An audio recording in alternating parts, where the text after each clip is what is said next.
Good morning mga ka-farmlat. Dito ulit kami ngayon sa Bypass Road ng Tagkawayan, Quezon. Ito yung binibentang property. Yan po, yung tinuturo kong yan, kasama po yan. Tapos yung kabilang yan, ayun, mga buyer. May buyer po namin ngayon. Bumisita. Napakabait na buyer po. Tapos ito, kasama po ito. Yan. Tripping po namin sila ngayon.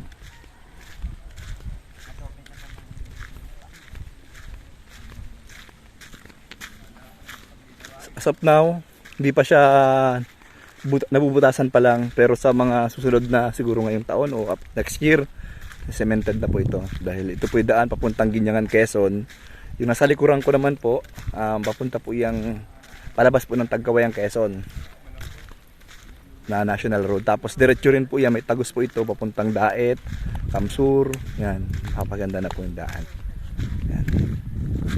Tapos ito po, bukod po sa bypass road, meron pa po itong barangay road sa likod. Saka po, ang kagandahan sa property, puno po ito ng tanim, mga rambutan, lansones, mahogany.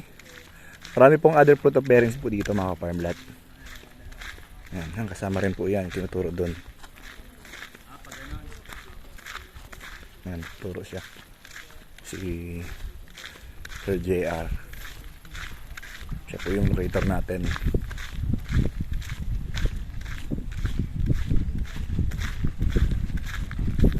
Ilan na to lang ano ito, frontage nito tol? Parang ito yung nasa 100 meters frontage niya sa sa bypass road.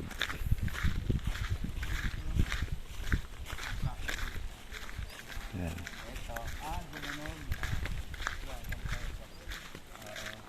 Yan yung property. Tapos dito. Bakit pa yung biking? Saan kasama to? Dito yung may portion. May portion doon. Ayan, yan po yung papuntang napalabas po ng from Ginyangan. Ito yung butas sa likod ko, Ginyangan. Tapos ito po yung Patagkawayan na National Road. Tapos sa kabilaan po niyan, diretso po yung papuntang Daet, Kamsur. Ayan. Hindi pag yung kahit kapag ito ginawa, pwedeng kutsabahin yung operator. Mga operator po. Hindi nang ginawa nung isa naming buyer dati. Ayan. Papasok po kami dun sa loob ng Barangay Road. Ayan. Tapos makita po namin yung ilog saka yung bahay po ng may-ari na nagbebenta. Ayan, mga farmland. Pasukin po natin. Tara mga farmland, pasukin po natin to. Doon may sariling daan po ito. Shortcut lang. Tapos doon po mayroon pong daan doon sa unahan na Barangay Road talaga. Nalusot. Ayan. Dito mas malapit.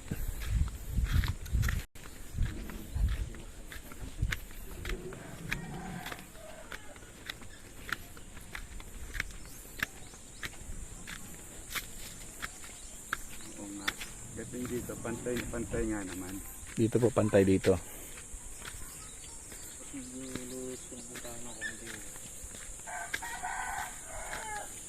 Ito yung body mo ba ito?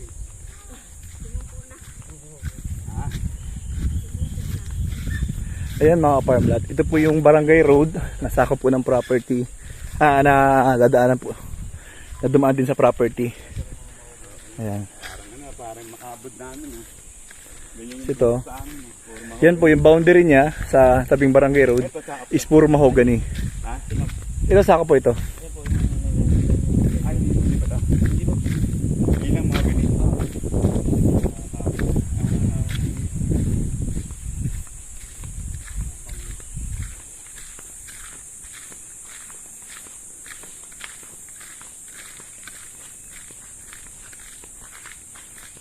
Ilog niya sir, lansunisan po at saka rambutan.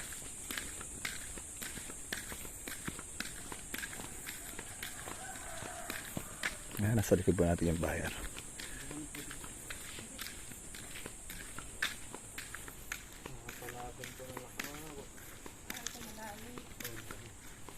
Ayan, medyo pababa siya. May lang po ito gusto mo rin.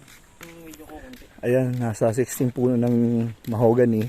Tapos sanyog siguro, kulang-kulang, mga 40.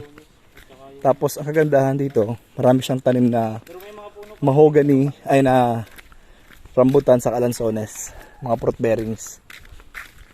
yung bahay din sir. Kasama po yun. Kaya lang hindi pa po siya tapos. Pero may bubong na po. Kumbaga ay pintura. Pero may pintura naman. Wala pa naman. Wala pa pintura. Nagkukunan din po natin. Ito pa, ikot na yun na. Ah, Kasama itong kabila na to? Hindi ano? hindi dito. Dito lang tayo. Wala, ikot lang daw. Ayan po yung pinaka-property. Tabi. Sa harap na yan.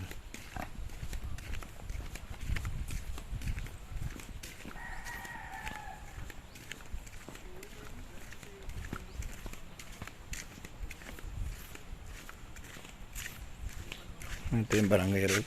Yan, yung nakikita ko siguro yung bahay na yan. Siya na yun.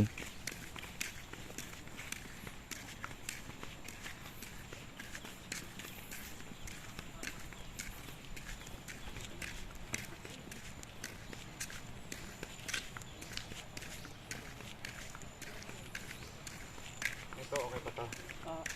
Opo, dito pa po yan. Ito yun sir. Ngayon mo yun. Okay pa to. Parang hindi, may Bible sa loob yun. Yun nga po yun sir. Ha? Yun na nga po yun. Eh, ang ganda doon? Ah, Ba't parang hindi ah? Lumbas yung bakod. Kasama po yan, sir. Parang kasama lumbas, po yan sir. Kasama po yan. Kumbaga ito, inaano, nakasa, ano, sa kalsada. Naka ano na ito sir eh.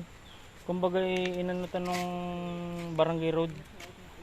Yan, ito na yung pinaka-property. Yung bahay. Nagpauli nga yung may-ari.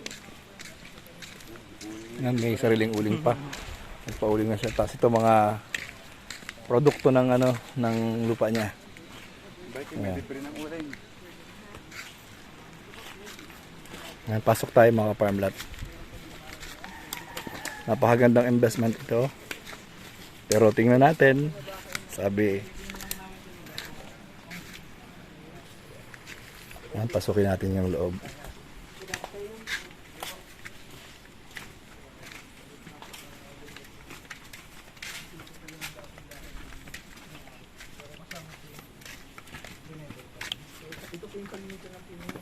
Yan, kasama ito mga farm lot. Na ano maganda. Pag-aari ng Ayan, may mga rambutan. Pero lansones, rambutan. Kasi ito may ilog siya sa katabi. Ipabayad ng buwis ng Araneta yung buong lugar. Yan, kasama namin buyer. So, nasa likod ko. No, kanila. Sa grupo sila. May Ferdinand Marcos, may Chloa yun. Pero, Hindi po sila pinabayad din ng tax, no? Ayan mga farm lot, ito yung boundary niya. May kasamang ilog sa loob ng property. Ayan. Dati nung unang punta namin dito, may mga naglalaba, may naliligo. Ayan. Dahil nagbabayad ng Araneta. Ayan mga farm lot. Oo. Ngayon, ang sabi nung... Ito yung mga farm lot, napakamura lang po. Nasa 2.5 million yung presyo po ng may-ari. Ayan. Kaya sa mga buyer po dyan from abroad, mga investor, ayan. Ito po yung pagkakataon nyo para makapag-invest ng lupa. Saka, okay, pwede rin po maging bakasyonan o retirement plan. Ito, dito po yun, mga farm lot. Ayan. Yan, may mga puno ng nyug, kakakuha pa lang.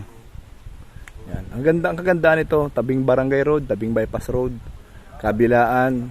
Ayan. Hindi kayo dito malulugi dahil sa panahon po ngayon, ito yung nakita ko, napakamura po.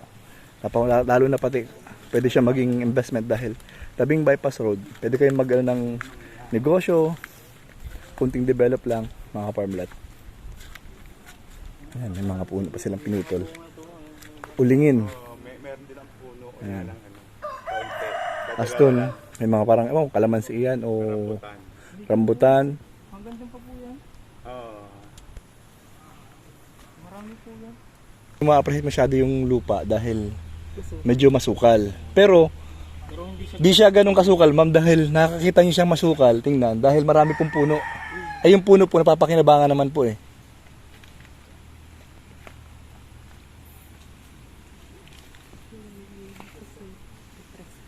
Saka ito, sinabi niyo po, presko talaga dito. Saka mabukod din, ma'am. stress reliever. Ah, naglalaba dyan? Hmm. Pero po dyan naliligo, ma'am, saka naglalaba. Ito yung ano, labahan talaga nila. Malinis yung tubig na yun. Nagkataon lang na umulan, syempre ma'am, lalabo yung tubig. Yan, may bukal po silang kinukuha hindi sa... Oh, may sarili pang bukal. Eh, kung gusto Ah, may mahogany pa dun, oh. meron naman ditong patubig. Water. Ah, kaya may mga hose na yan. Opo, ma'am. Dahil yan galing sa bukal, ma'am. Sarili niya dito. Galing yan dito, ma'am. Tulad din po yun sa lugar po namin. Hindi po kami nagbabayad ng kuryente dun. Tubig. Tubig. Ay, hindi wala nagbabayad ng tubig. Libre po. Lalo pag maulan, ma'am, nako, hindi ka na magbubomba. Kung saan na saan tumutulo. Yan. Barangay San Vicente rin to. Oo. Nakalagay kasi dito. Ayan, mga farmland. Ang ganda ng property. Yan, di lang natin may ano dahil putikan. Umulan po kasi dito. Kanina. Kahapon pala. Grabe yung lakas ng ulan. Mamaya mag-uulan ulit. Kaya ayan. Gusto natin pasukin yung taas na yan eh. If may concern po kayo, Ayan. po kami. Sa dokumento naman po mga farmland is clean title po siya mga farmland. Ito'y sukat ito ay 2.4 hectares. Ayan. For only 2.5 million. Ayan mga farmland.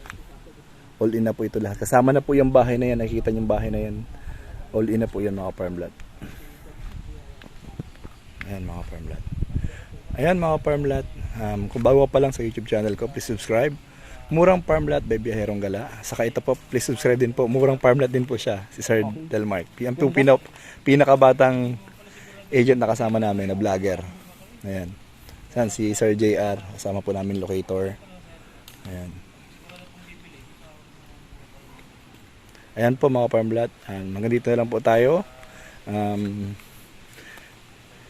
Ayan, maraming salamat po sa lahat, sa mga OFW, sa mga naging kaibigan ko dito sa YouTube channel. Ayan, maraming salamat po sa mga subscriber po natin dyan, sa mga buyer. Maraming salamat po sa lahat. God bless po. Ingat po kayong lahat.